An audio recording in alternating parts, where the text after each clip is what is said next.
A British drilling team struck oil in the desert of southwestern Persia. At first, it looked like a miracle. Oil exploded out of the ground, black crude flooding the sand. Within hours, engineers realized what they had found: one of the largest oil fields on Earth. For the British Empire, this looked like salvation, because something else was happening at the same time. The world was entering the age of oil. Warships, factories, transportation, industrial power itself. Everything was beginning to run on petroleum, and Britain suddenly had access to a massive supply. But historians now believe that discovery triggered something far more dangerous. A pattern. A pattern that has quietly destroyed powerful empires for centuries.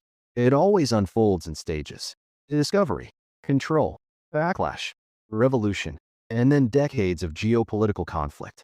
Spain experienced it with American silver. Britain experienced it in the Middle East. And today, some analysts believe the United States may be walking into the same sequence.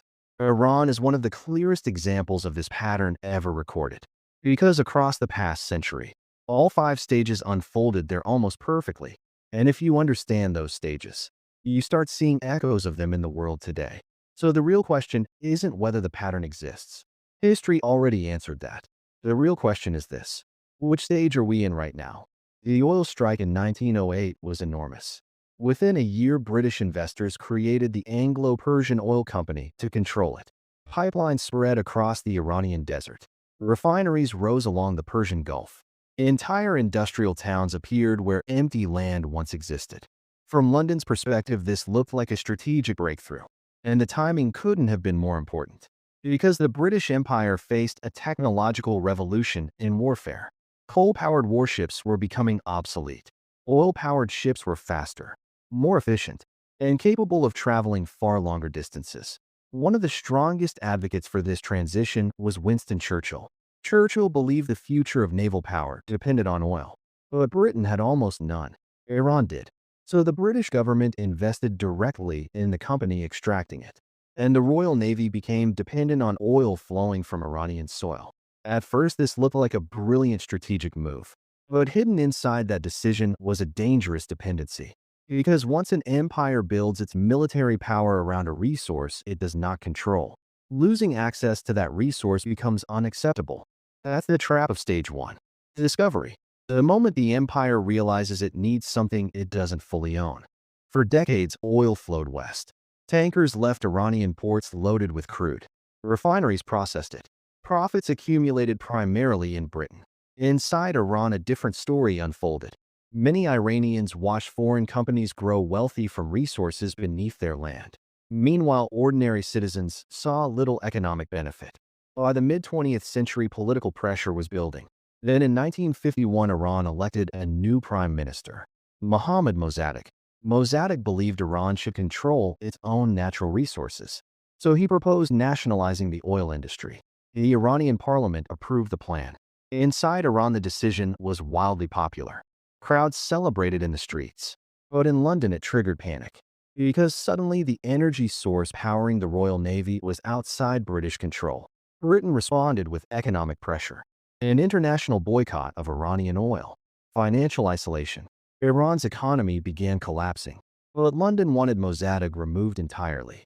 So British intelligence approached the United States.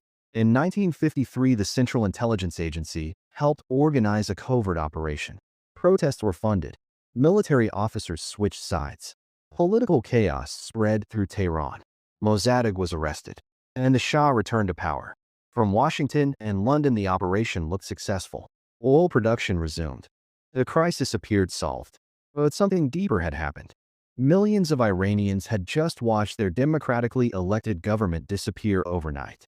And that memory would not fade. It would grow, quietly, across an entire generation. The part most people miss. Here's the part most documentaries skip. The Iranian Revolution didn't begin in 1979. It began in 1953. Because the anger created by that coup didn't disappear. It accumulated, year after year, until eventually, it exploded. For the next 26 years, the Shah ruled Iran. During that time, the country modernized rapidly. Infrastructure expanded.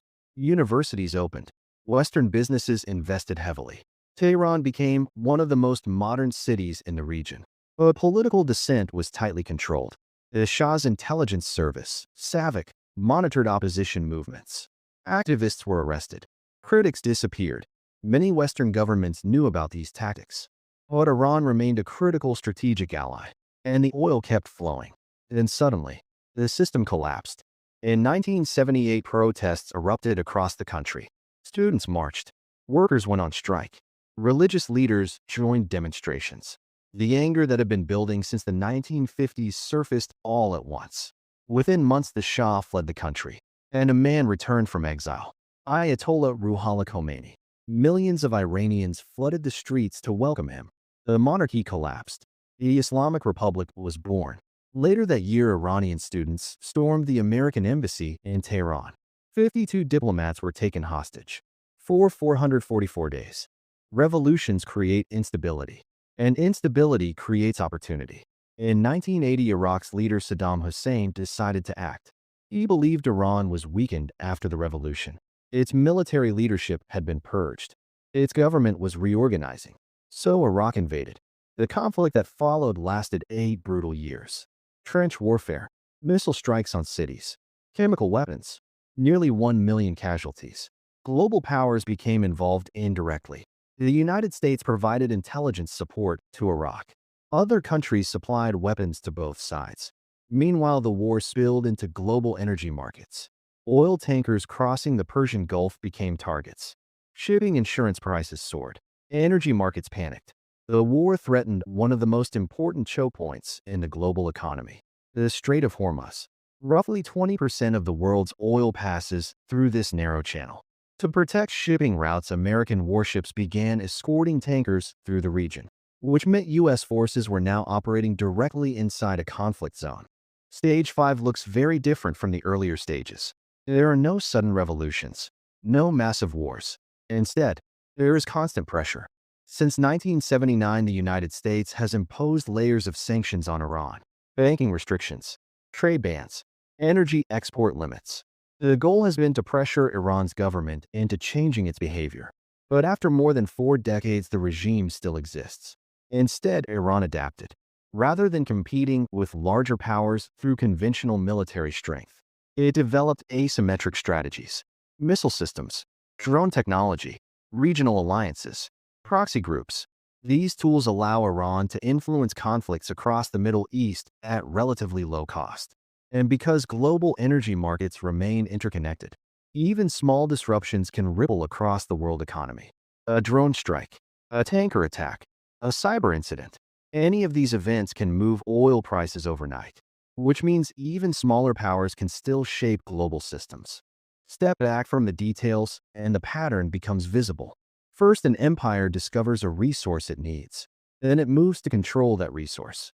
Local resentment builds. Eventually, that resentment explodes into revolution. Revolution destabilizes the region. Proxy wars follow. And finally, a long period of economic pressure and geopolitical rivalry begins. Each stage reinforces the next. Each stage becomes harder to escape. Britain entered Iran searching for energy security. Within decades, the British Empire itself disappeared. The oil remained. The empire did not. Today, the United States remains the most powerful country in the world. But the global system is shifting. Energy markets are evolving. New alliances are forming. Countries like China are expanding economic partnerships across the Middle East. Trade routes are changing.